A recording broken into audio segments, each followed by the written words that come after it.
Yun o. Good morning mga kalakwadya. Ngayong araw nandito tayo sa Cabading sa Antipolo City. Dahil ngayong araw may pupuntahan tayong campsite na masasabi kong kakaiba kumpara dun sa mga napuntahan ko na. So ano pang hinihintay nyo? Tara! Lakwatsa na!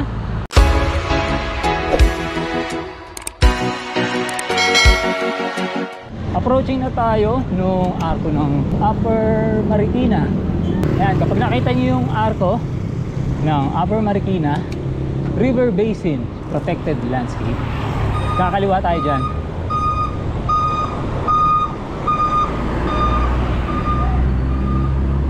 Okay, kaliwa tayo.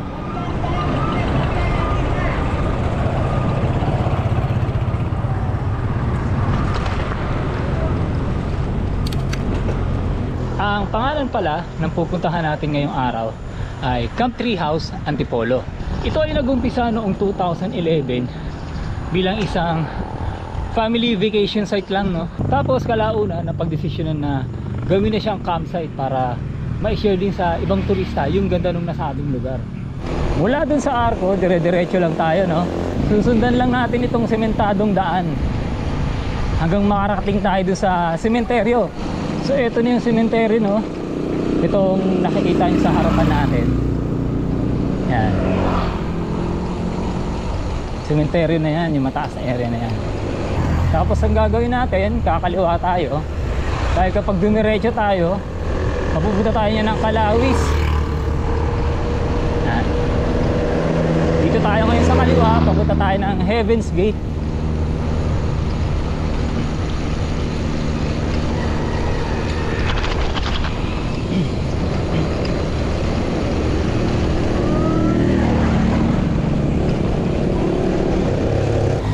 Nakita nyo naman sa harapan natin yung Heaven's Gate. Kakanan naman tayo, papunta tayo ng Sapinit Road.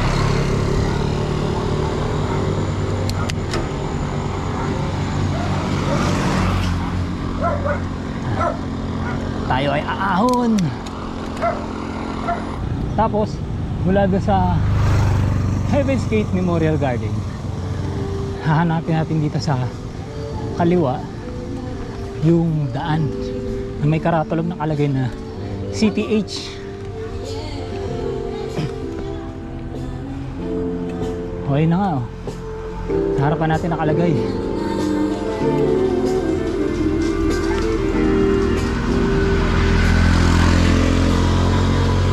Ayun, no? Kitang kita JDLB Farm, Wood Farm, tsaka CTH.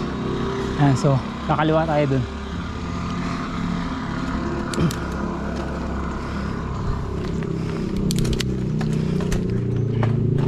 After kumaliwa, kaliwa ulit, may nakalagay CTH Camp Treehouse.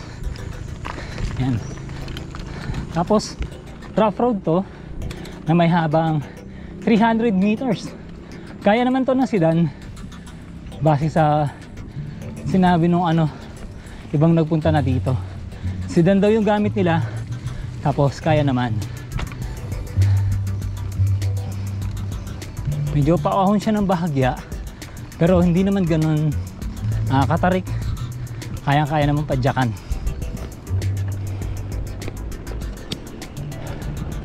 Oh, ang lamig. Time check natin 8:28 ng umaga. Yan, ang lamig dito sa Antipolo.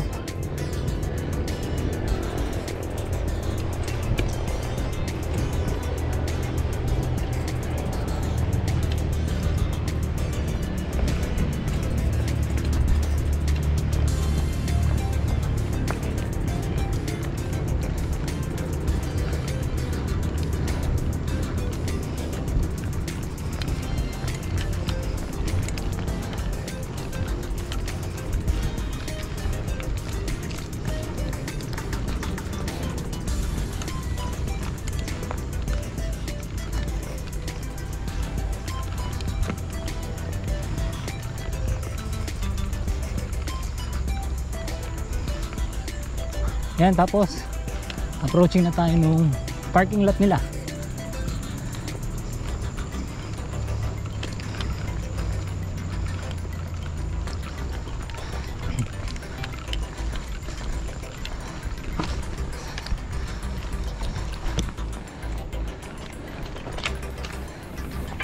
Ayun oh.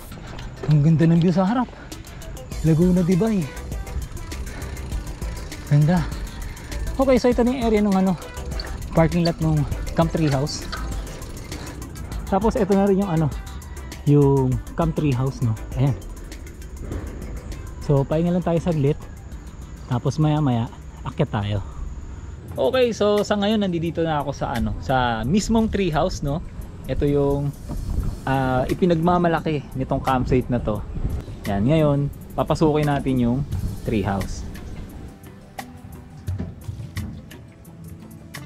Uy, ganda ah.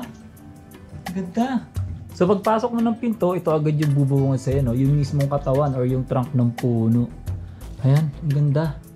Tapos ang sabi dati daw, ito, nakabukas daw to dati. Hanggang sa lumipas na yung taon, 10 years after, ayan, nagsara na siya. Tapos makikita nyo dito, ito merong kable ng ano, na nakatali. Galing. Tapos dito, meron silang toilet and bath. Ayan. Ito yung ano, CR nila. Ganda oh.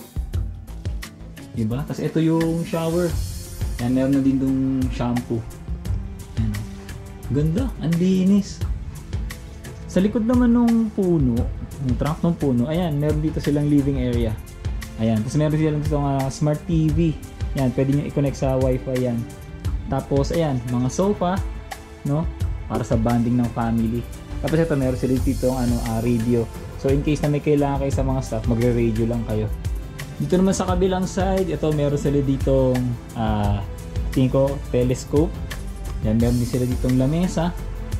Yan, galing. Tapos ito yung sanga ng puno oh. Mula dun sa baba, ayan, hindi nila to pinutol. Yan, tapos pinatagos nila palabas dun sa ano ng dingding. Ayan, ang ganda. Ito rin yung lababo nila oh.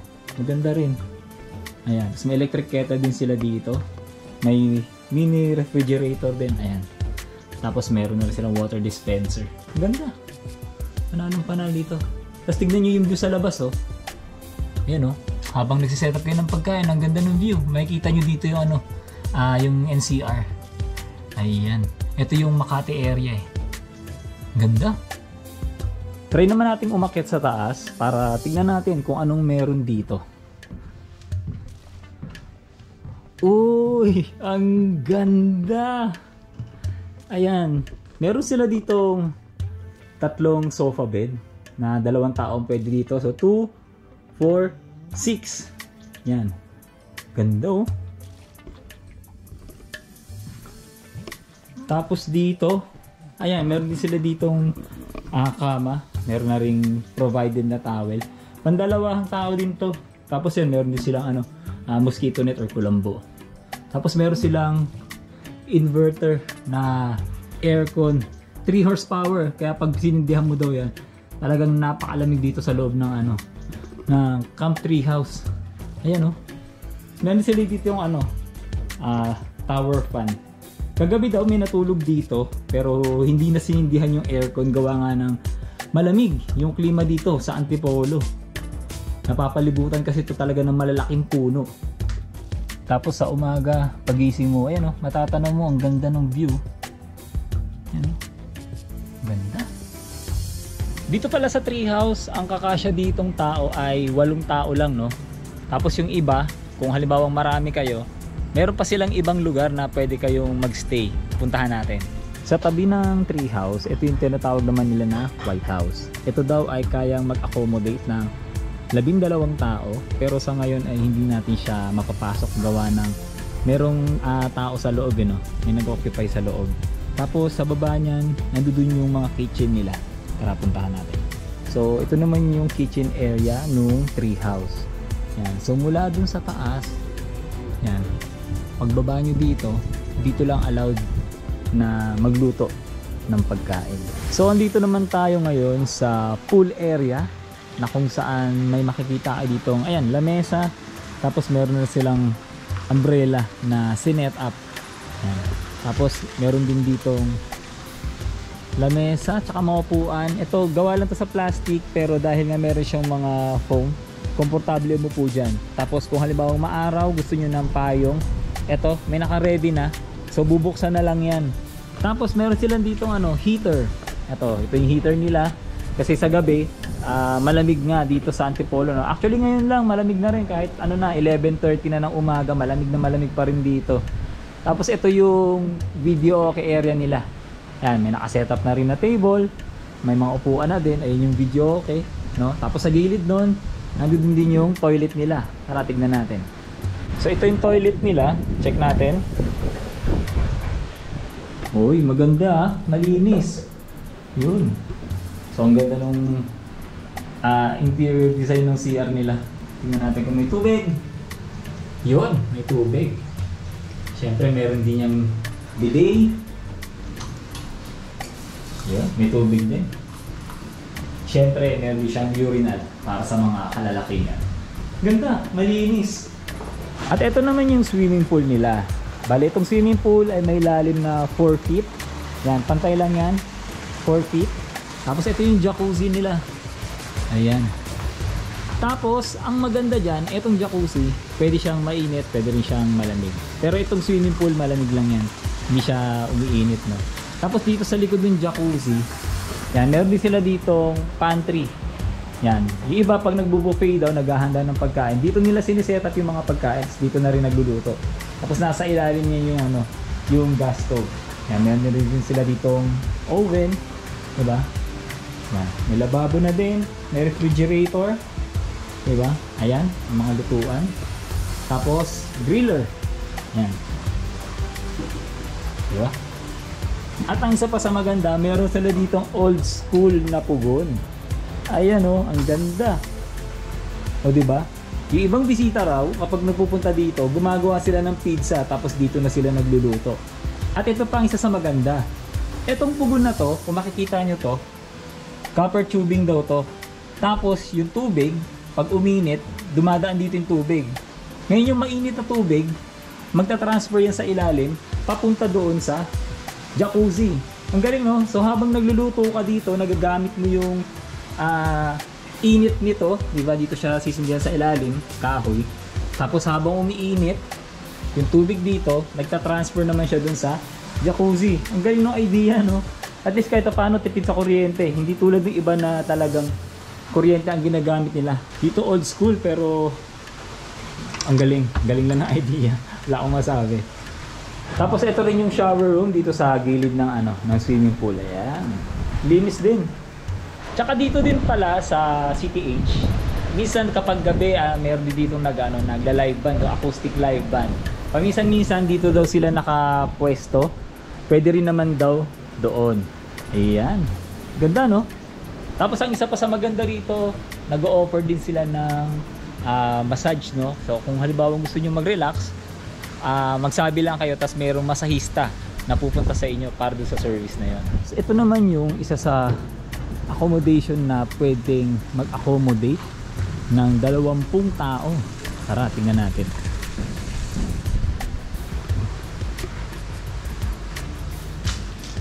Ayun oh. Oh, bagong-bago pa. Ginagawa pa lang siya. Ayun oh, mga bunk beds, 'di ba? 3, 1, 2, 3. Ang ganda. Tapos meron din silang CR. Oh, di ba? Ang ganda ng CR oh. Ang ganda ng design. Ito rin yung ano, katabing kwarto naman din. Ayan. So sa ngayon isa pa lang yung nandito.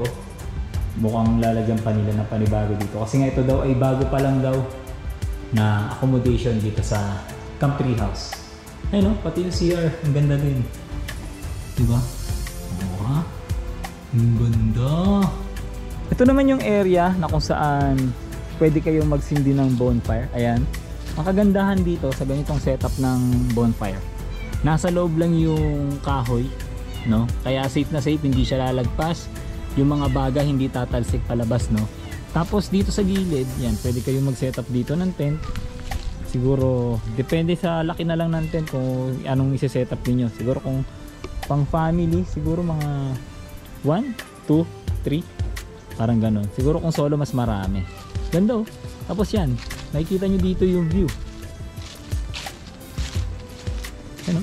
Ganda-ganda ng view. Ayan. Andun yung ano, Laguna Divide. Tapos kitang kita dito yung ano, yung Talim Island. Meron din pala sila ditong cooler. Ayan. So yung mga alak ninyo, ayan, pwede nyo ilagay dyan. Ayan o. Diba? Ang galing. Tapos ito yung bottle opener nila. Sa mga may hilig din pala maglaro ng dart, ayan, meron sila ditong naka-ready na dart. Ayan. Siya nga pala dito sa CTH ay pwede kayong magdala no, ng mga pagkain na inyong lulutuin. Tapos wala siyang corkage fee, no? Pero kung gusto niyo naman, sa pagkakaalam ko meron din naman silang mga niluluto dito na breakfast tsaka dinner. So better na i-coordinate nyo na lang yun once na magpapabook kayo dito sa CTH. Mula din pala dito sa balcony nung Camp Treehouse, makikita nyo dito sa bandang kanan yung National Capital Region. Pero hindi ma-justify yata ng camera yung area ng Manila. Ito yung sa Manila. Tapos area ng ano na to, Ortigas. Tapos ito yung Makati. Tapos all the way to Alabang yan, banda dito. Hindi lang masyado makita. Tapos banda daw dito kapag medyo sunset na, makikita mo dyan yung Mount Samat sa Bataan. Tapos kung paano pumunta dito sa Camp Treehouse, pwede nyo i-search sa Google Map, no? Camp Treehouse Antipolo, lilitaw naman yun via sa Pinit Road. Tapos kung familiar din kayo dun kanina sa dinaanan natin yung Arco ng Upper Marikina, yun, sundan nyo lang yun, hindi naman kayo maliligaw. Pagdating naman sa rates, ilalagay ko na lang sa description yung link nung Airbnb nila.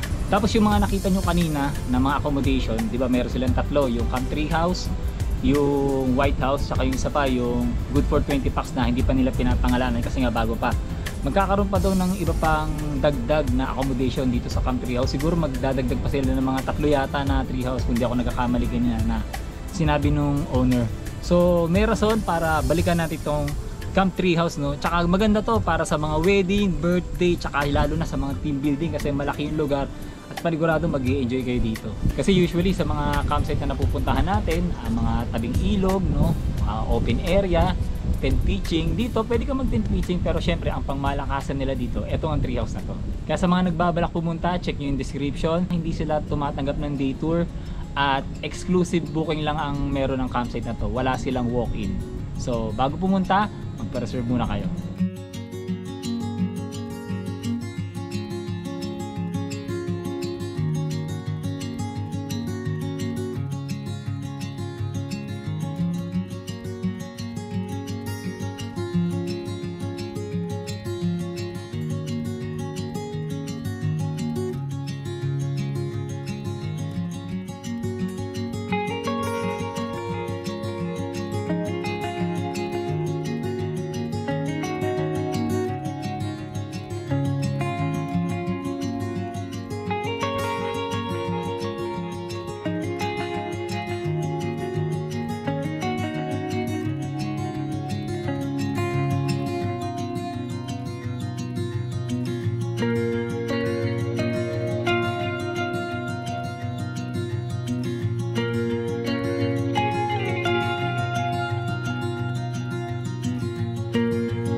Okay, so yun na yung kabuuhan no, nung Camp Treehouse dito sa Antipolo. Kaya dito na natin tatapusin yung video ng lakwatsa natin ngayong araw na to. Pero syempre, bago ang lahat, shout out kay One Armed Wanderer, no. Bali yung vlog niya yung napanood ko, kaya nagkaroon talaga ako ng idea na panalo nga talaga itong campsite na to. Tsaka syempre maraming salamat din and God bless sa owner ng CTH, pati na rin sa mga staff and crew na ubod ng bait at talagang sobrang accommodating nila dito. Pero syempre, shout out kay Buddy Charles sa pabibigay sa atin ng visa para man kahit papaano mapuntahan natin itong Camp Treehouse dito sa Sapinit Road, Antipolo City. So hanggang dito lang at huwag na magkakalimutan na kapag gusto ng good vibes, mag-subscribe! Salamat!